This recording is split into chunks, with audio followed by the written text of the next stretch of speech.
Celebrating 30 years of phenomenal trend forecasting, 5 times a week, Monday through Friday. Here's Gerald Celente with today's trends in the news. Hi, this is Gerald Celente, Tuesday, May 12th, 2015. And here are some of today's trends in the news. Over there in Asia, the markets, kind of like that. And in Europe, they were down almost 2%. And here in the USSA, they were down below 100. But they popped back up and closed below 30. And gold's up a little bit. Not a lot of news about much. Front page story here in the Financial Times. GSK chief warns of bad medicine, with that cute language, in pharmaceutical M&A, merger and acquisition. The GlaxoSmithKline chief executive has warned that cheap money has increased the risk of pharmaceutical companies making poor choices in mergers and acquisitions and question, quote, the stretched valuations of recent deals in the sector. Stretched valuations, not only in that sector, in all the sectors. This cat spells it out as clear as day.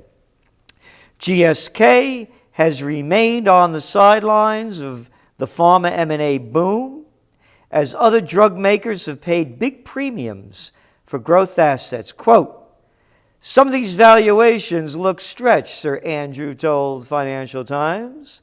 We're not going to get drawn into the idea that just because money is cheap, you can do anything. More than $460 billion of deals have been struck across the pharma and biotech sectors since the start of last year. The busiest period of M&A activity on record. Now listen carefully. Without singling out specific deals, Sir Andrew said, quote, when interest rates are essentially zero, it is inevitable that you are going to see a discipline reduction in M&A, and therefore the probability of people making poor choices must have gone up. The money's for free, not only in pharma, across the board, the only thing boosting the markets. And from the Global Times, China's Development Bank on Tuesday, today, said its cumulative lending to housing renovation projects has now topped 1 trillion yuan, and since the start of 2015, the bank has extended its support for housing renovation work, providing 19.2 billion yuan in fresh loans. And they're going to keep pumping in more. Financial Times. Beijing ponders real economy conundrum. Authorities battle for looser monetary policy to feed through to business. China's third interest rate cut in 6 months signaled the central bank's commitment to pushing back against deflation and impact on real borrowing costs. You know what that is? Bullshit level, DEFCON 5. OP. Here we go. But what is clear to analysts is the extent to which lower rates and a host of other easing measures can solve the conundrum that has bedeviled many a central bank. What childish language this is. What kitty crap talk. Oh, analysts, we've been saying this for how long? No recovery, a cover-up. How to ensure looser monetary policy translates into a greater flow of funds into the real economy. It doesn't flow into the real economy. How much more proof does everybody need? It's only boosting the markets. And they keep pumping out the crap. And what this guy said, Sir Andrew, did you get knighted by the Queenie, sir? Or did your mama give you that name, sir? Stop this bullshit. What's this guy, sir? Kneel down, the Queen is gonna make you a sir.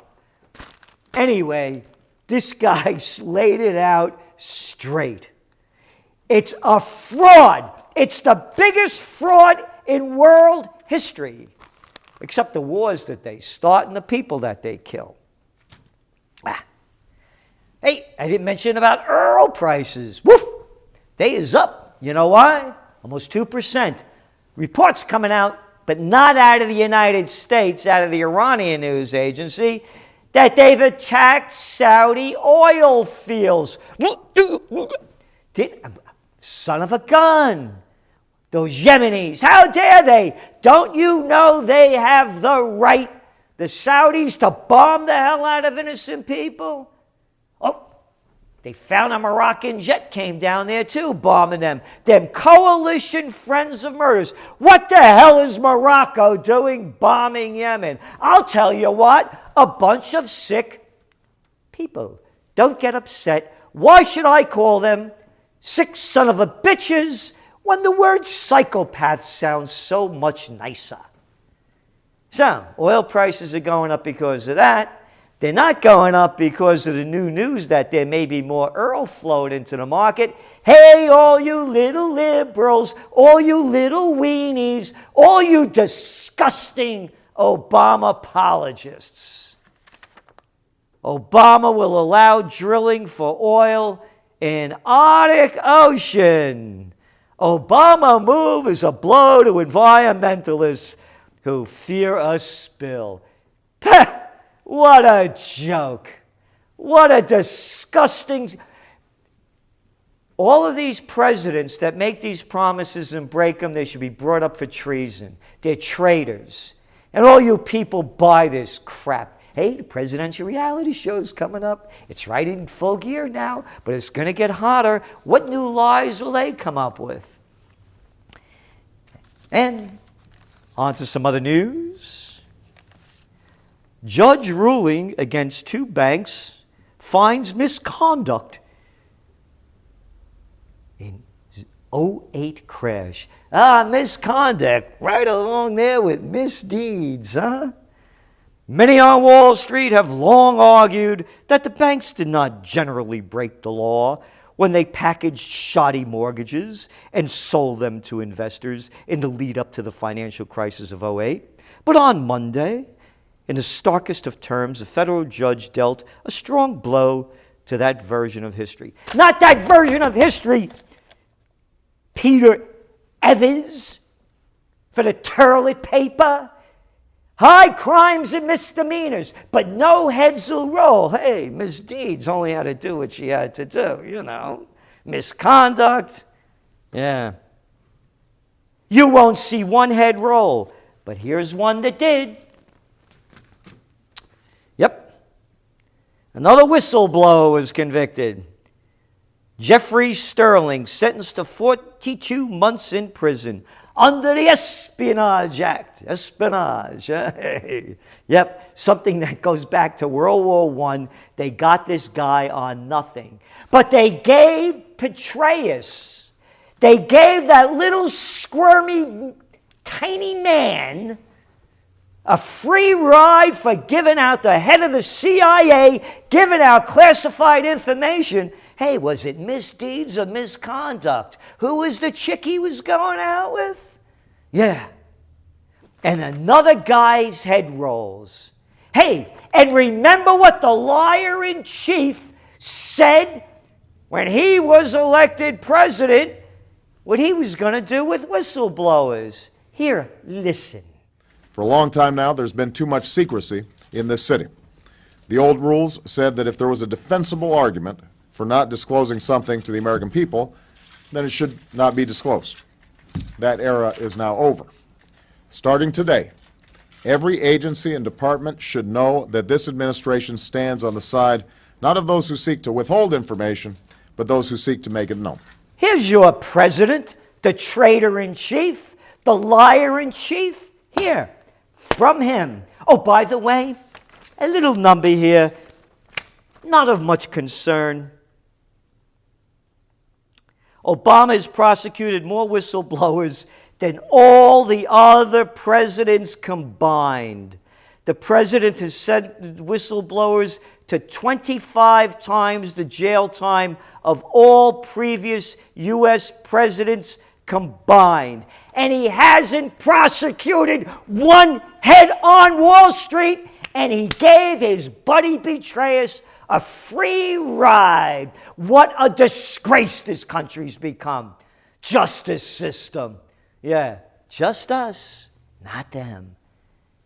Make sure you don't keep those high beams on when you're driving. The cops will give you a ticket. Make sure you put your signal light on. Make sure you wear your seatbelt. Make sure you're a good little boy and girl, because if you're not, they'll beat the shit out of you, or they may blow your brains out. And remember, only 2 glasses of wine. Yeah. Be good, so the big guys can get what they want and keep you in place. Often, the best source of information about waste, fraud, and abuse in government is an existing government employee committed to public integrity and willing to speak out. Such acts of courage and patriotism, which can sometimes save lives and often save taxpayer dollars, should be encouraged rather than stifled. We need to empower federal employees as watchdogs of wrongdoing and partners in performance. Oh, watchdogs in wrongdoing and partners in performance. I wonder what little shithead wrote those little 2-bit lines. Barack Obama will strengthen whistleblower laws to protect federal workers who exposed waste, fraud, and abuse of authority in government. Obama will ensure that federal agencies expedite the process for reviewing whistleblower claims, and whistleblowers have full access to the courts and due process. Yeah, that was President Obama's little post that he had when he was candidate Obama. The Obama-Biden plan. The Obama-Biden bullshit. One lie after another. Hey, check it out. Republicans move to rescue Obama trade. Yeah, the TPP, Trans-Pacific Partnership, calling on the Republicans. Obama trade? No. How dare they write that? It's Obama traitor. That's who it is. I'm going to close Guantanamo the first day that I get elected, I told you. And I'm going to label all them GMOs. Yeah. Obama trade. And don't forget, I'm going to revisit NAFTA. And transparency, openness, you can't read the damn thing because you're an American citizen. Now behave. Go back to work. Pay your taxes and be a good boy and girl. This is Gerald Celente, and that's some of today's Trends in the News.